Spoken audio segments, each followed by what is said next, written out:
দেওলাংখুই মানে কি বহুতে জানে। দেওলাংখুই মানে হৈছে তিৱা জনগোষ্ঠীৰ শৌৰ্য বীৰ্যৰ প্ৰতীক জোঙাল বলহুৰ হাতত থকা তৰোৱালখনক বুজোৱা হয়। জোঙাল বলহু বীৰ প্ৰকল্প যি নিৰ্মাণ কাৰ্য চলি আছে, সেই প্ৰকল্পটো মধ্য অসমৰ বাবে এক আকৰ্ষণীয় পৰ্যটনস্থলী হ'ব। মধ্য অসমৰ নগাঁও জিলাৰ নগাঁও মূল চহৰৰ পৰা প্ৰায় 25 কিলোমিটাৰ পশ্চিমে 37 নম্বৰ ৰাষ্ট্ৰীয় ঘাইপথৰ কাষত অৱস্থিত এই প্ৰকল্পটোৰ নিৰ্মাণ কাৰ্য ইতিমধ্যে চলি আছে আৰু এই নিৰ্মাণ কাৰ্যৰ বাবে অসম চৰকাৰে 50 কোটি টকা ব্যয় কৰিছে বুলি জানিব পৰা গৈছে। এই প্ৰকল্পটোত বিভিন্ন ধৰণৰ অত্যাধুনিক সা সুবিধাৰ ব্যৱস্থা কৰা হৈছে। এয়া আপোনালোকে দেখিছে কি এক সুন্দৰ পৰিৱেশ।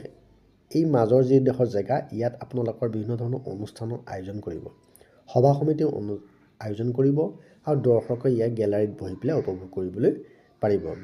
ইয়াৰ কাৰণে গেলাৰীৰ ব্যৱস্থা কৰা হৈছে।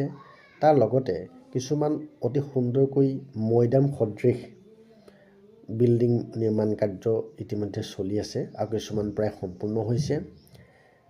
এই প্ৰকল্পটোৰ কেইটামান কথা জানিব পৰা গৈছে যে এই প্ৰকল্পটো যি জোঙাল বলহু বীৰ প্ৰকল্প, ইয়াৰ যি আৰ্হি অত্যাধুনিক পৰ্যায়ৰ হৈছে বুলি ক'ব লাগিব। ইয়াৰ কিছুমান কাষে কাষে আপোনাৰ লন দেখা গৈছে। এই লনসমূহত বিভিন্ন ধৰণৰ শব্দ আৰু পোহৰৰ ব্যৱস্থা কৰিব বুলি জানিব পৰা গৈছে আৰু শিশুসকলৰ খেলা ধূলা কৰাৰ ক্ষেত্ৰতো এই প্ৰকল্পটোত সুবিধা কৰি দিছে। তাৰোপৰি এই প্ৰকল্পটোৰ অধীনত কিছুমান অত্যাধুনিক যিবিলাক কাফে বা খোৱা বোৱাৰ যিবিলাক ব্যৱস্থা কৰাৰ লগতে শিশুৰ খেলা ধূলাৰ কাৰণে শিশু উদ্যানৰ ব্যৱস্থাও কৰিছে বুলি জানিব পৰা গৈছে। এই প্ৰকল্পটো বহুত ডাঙৰ প্ৰকল্প আৰু এই প্ৰকল্পটো যদি চাবলৈ আহে যথেষ্টখিনি সময় লগত লৈ আহিব লাগিব।